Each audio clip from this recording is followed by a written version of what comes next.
Ya udah terserah kamu. Aku harus kembali ke ruang kerjaku. Aku sibuk. Arleta bangkit berdiri, dan hendak pergi namun tanpa sengaja kaki Arleta tersandung karpet yang ada di lantai. Tubuh wanita itu tak seimbang. Tepat dikala tubuh Arleta nyaris jatuh, Kevan langsung menangkap tubuh Arleta. Mereka berguling ke lantai dengan posisi Kevan menggaluk erat tubuh wanita. Kevan melindungi kepala Arleta agar tak terbentur lantai. Sesaat Kevan dan Arleta saling menatap dalam satu sama lainnya. Sebuah tatapan yang memiliki jutaan arti. Posisi Kevan mensatun di tubuh Arleta. Mereka tak bergerak sedikit pun. Begitu dekat dan 1 meter. Hidung mancung Arleta menyentuh hidung mancung Kevan. Hanya dengan satu gerakan saja pasti B1 bir mereka sudah menempel. Bak terhipnotis keduanya tak bisa berpaling sedikit pun dari tatapan menghanyutkan yang mereka ciptakan sendiri. Baik Kevan dan Arleta sama-sama merasakan degup jantung mereka berpacu dengan keras. Ceklek. Pak Kev, Angga yang masuk tanpa mengetuk pintu terkejut dengan adegan yang ada di hadapannya. Maaf. Angga buru-buru mengalihkan pandangannya dari Kevan dan Arleta. Terlihat wajah Angga yang begitu ketakutan. Dalam hati, Angga mengumpati kebodohannya yang masuk tanpa mengetuk pintu terlebih dulu. Arleta terkejut melihat keberadaan Angga di ambang pintu. Dengan cepat, Arleta mendorong tubuh Kevan. Pun Kevan segera bangun.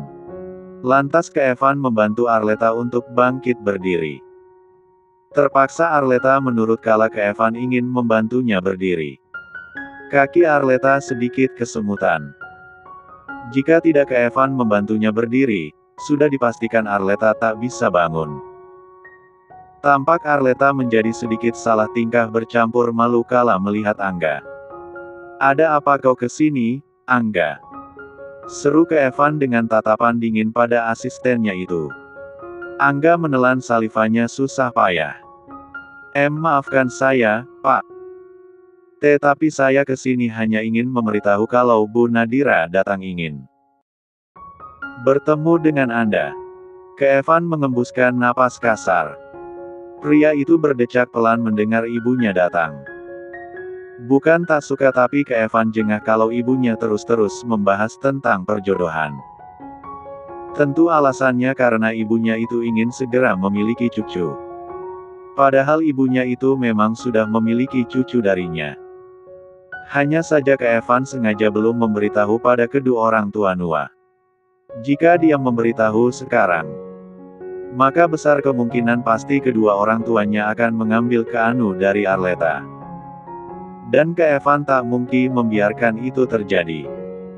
Bagaimanapun Keanu membutuhkan ibu kandungnya yang di sisinya. Keluarlah.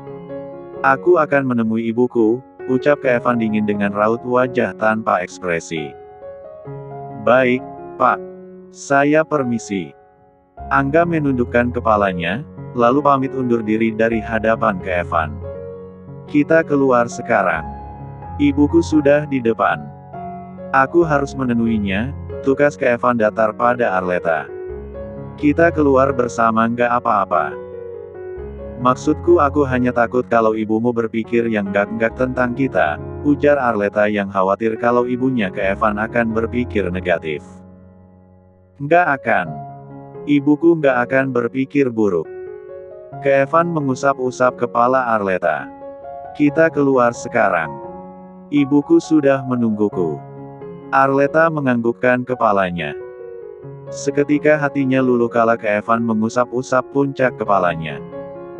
Kemudian, Arleta melangkah bersama dengan Kevan meninggalkan kamar pribadi Kevan yang ada di dalam ruang kerja pria itu. Kevan.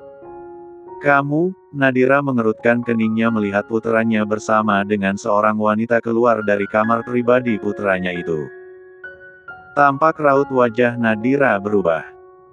Wanita parubaya itu mentap lekat Kevan tersirat dengan tatapan menuntut. Dari pancaran mata Nadira, dia seperti pernah bertemu dengan wanita yang ada di samping putranya itu. Ini Arleta, salah satu arsitek di perusahaanku. Tadi lengannya tersiram air panas. Aku membantunya mengoleskan salep, ujar ke Evan menjelaskan. Dia harus segera menjelaskan karena kalau tidak ibunya akan memiliki jutaan pikiran aneh. Alis Nadira saling bertautan. Wanita parubaya itu berusaha mengingat-ingat di mana dirinya bertemu dengan Arleta. Seketika ingatan Nadira muncul. Dia langsung mengingat di mana dia bertemu dengan Arleta. Senyuman di wajah Nadira pun mulai terlukis pada Arleta. Arleta, kamu ibunya Keanu kan? Anak laki-laki pintar dan tampan itu. Seru Nadira dengan tatapan hangat pada Arleta. Arleta menganggukkan kepalanya. Benar, Bu. Saya Arleta, ibunya Keanu. Ah, bagaimana kabar Keanu? Dia sangat manis. Aku menyukainya, jawab Nadira yang membayangkan wajah Keanu sangat mirip dengan Evan. Baik, Bu. Keanu sangat baik. Sekarang dia sedang sekolah. Siang nanti saya berencana untuk menjemput Keanu pulang sekolah, balas Arleta sopan. Nadira tersenyum. Salamkan aku untuknya, iya. Saya pasti akan menyampaikan salam Anda, Nyonya. Baiklah kalau begitu saya permisi. Arleta menundukkan kepalanya, lalu pamit undur diri dari hadapan Evan dan Nadira. Nadira tersenyum hangat kala melihat Arleta pergi. Pun Evan sejak tadi terus menatap punggung Arleta hingga lenyap dari pandangannya. Ada apa kamu ke sini, Ma? Tanya Evan seraya menatap ibunya kala Arleta sudah pergi dari ruang kerjanya. Mama baru saja pulang dari arisan bersama teman-teman. Mama terus mampir ke kantor kamu deh. Ngomong-ngomong, tadinya Mama ingin menjodohkanmu pada anaknya teman Mama. Tapi Mama pikir-pikir dia nggak cocok untukmu. Dia terlalu kekanakan. Manja. Kamu pasti nggak suka, ujar Nadira dengan senyuman di wajahnya. Evan mendecakkan lidahnya. Dugaannya benar. Ibunya datang hanya karena ingin membicarakan jodoh untuknya. Padahal Evan sudah berkali-kali menjawab bahwa dia tidak mau dijodohkan oleh siapapun. Tapi tetap saja ibunya tidak pernah mau mendengarkan ucapannya.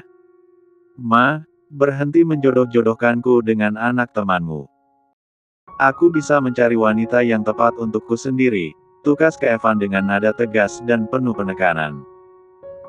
Mama juga belum menemukan yang pas untukmu. Ah, Evan. Kalau saja Arleta belum menikah pasti Mama memintamu menikahinya. Mama lihat dia wanita yang baik dan sopan. Matanya sangat tulus. Wajahnya juga sangat cantik. Cocok untukmu, Nak, gumam Nadira seraya menatap Evan. Evan terdiam mendengar ucapan ibunya. Dalam diam, Evan menunjukkan pancaran sedikit terkejut. Tak pernah dia sangka ibunya akan mengatakan hal itu. Rasanya ingin sekali Evan mengatakan kalau Arleta belum menikah. Tapi jika dia mengatakan itu yang ada ibunya hanya mengajukan banyak pertanyaan. Itu kenapa Evan memilih untuk diam. Namun hanya satu yang Evan tangkap yaitu Arleta mampu meninggalkan kesan di hati ibunya. Padahal Arleta dan ibunya baru saja 2 kali bertemu. Arleta, kenapa kamu lama sekali di ruang kerja Pak Evan? Surarima bertanya seraya menatap Arleta yang baru saja duduk di kursi meja kerja. Maaf, tadi lenganku kena kopi panas. Jadi tadi Pak Evan memberikanku obat, jawab Arleta sambil menunjukkan lengannya yang merah akibat terkena kopi panas. Rima mengangguk-anggukan kepalanya. Pak Evan baik sekali ya sama kamu. Coba kalau aku yang terkena kopi panas. Mana mungkin dia memberikanku obat. Paling dia memintaku untuk ke ruang kesehatan. Rima berucap dengan kekahan pelan. Arleta menghela napas dalam. Jangan ngomong ngaco, Rim. Pak Evan itu baik karena aku karyawannya. Mungkin juga karena dulu aku juniornya di kampus. Kalau nggak ya mana mungkin. Lagi pula kamu jangan mikir macam-macam. Aku nggak punya hubungan apapun dengannya. Rima mengangkat bahunya tak acuh. Well, apa yang nggak mungkin bisa aja mungkin. Hati manusia siapa yang tahu sih? Kita bukan Tuhan. Arleta mendecakkan lidahnya kesal. Udah ah, lupain. Aku nggak mau bahas itu. Rima mengulum senyumannya. Baiklah. Oh, ya. Aku mau ke toilet dulu, ya. Nanti setelah ini kita bahas proyek kita yang ada di Jakarta Pusat. Arleta menganggukkan kepalanya merespon ucapan Rima. Saat Rima sudah melangkah pergi ke toilet, Arleta memilih untuk membaca-baca dokumen yang ada di hadapannya. Namun tanpa sengaja Arleta menyenggol bingkai foto yang ada di sana hingga terjatuh. Brak! Bingkai foto terjatuh. Beruntung bingkai itu tak pecah. Arleta segera mengambil bingkai foto itu. Senyuman di wajah Arleta terlukis melihat bingkai foto dirinya dan Kak Anu. Baru tadi pagi Arleta sengaja meletakkan bingkai foto dirinya dan Kak Anu di atas meja kerjanya. Tujuannya tentu agar Arleta selalu melihat wajah tampan dan menggemaskan putranya. Namun tiba-tiba Arleta merasakan sesuatu dalam hatinya. Rasa cemas, takut, dan khawatir melebur menjadi satu. Buru-buru, Arleta menepis pemikiran negatif yang muncul dalam benaknya. Arleta tahu semuanya pasti akan baik-baik saja. Ah, lelah sekali. Jam berapa sekarang? Arleta memijat pelan tengkuk lehernya seraya memejamkan mata sebentar. Sejak tadi, Arleta terlalu banyak pekerjaan yang Arleta kerjakan. Karena hari ini Arleta akan pulang lebih awal untuk menjemput Kak Anu itu, kenapa Arleta sibuk menyelesaikan pekerjaannya.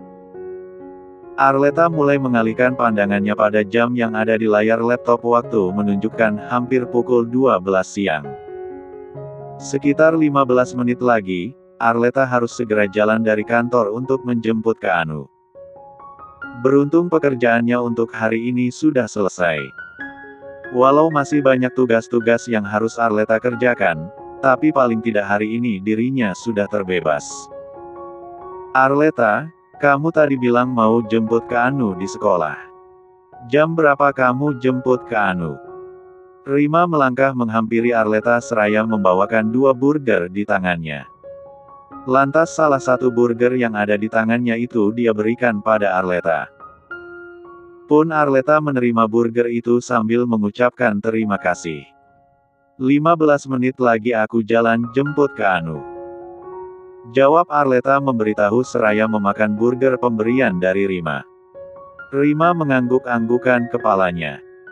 Siang ini aku juga ingin lun di luar bersama teman SMA aku. Tadinya kalau kamu nggak jemput Kak Anu, aku ingin ngajak kamu makan siang bareng sama temanku. Tapi karena kamu jemput Kak Anu ya udah mungkin next time ya. Sorry, Rim. Tapi next time aku janji pasti bisa. Yang penting kamu kasih tahu aku jangan mendadak, ya. Karena terkadang aku sering datang ke sekolah Kak Anu.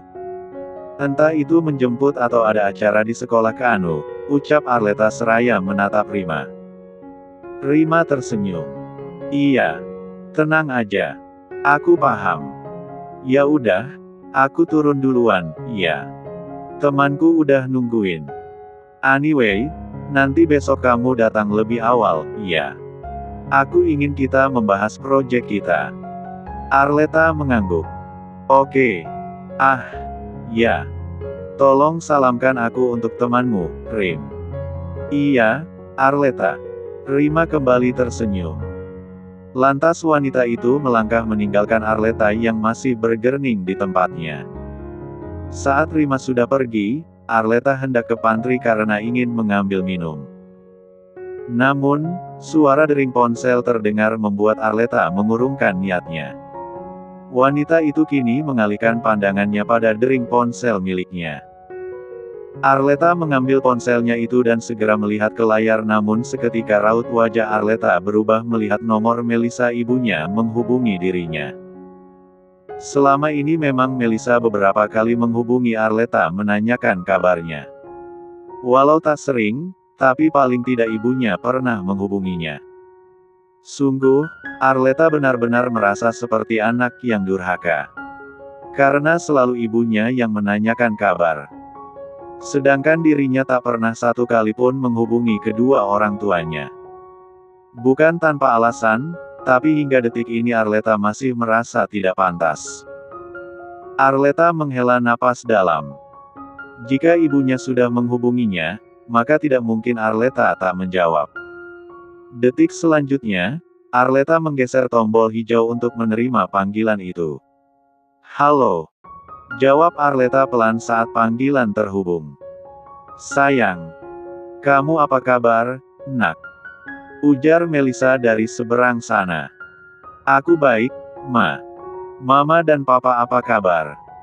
Kami juga baik. Kamu mau sampai kapan gak mau hubungi kita, Arleta?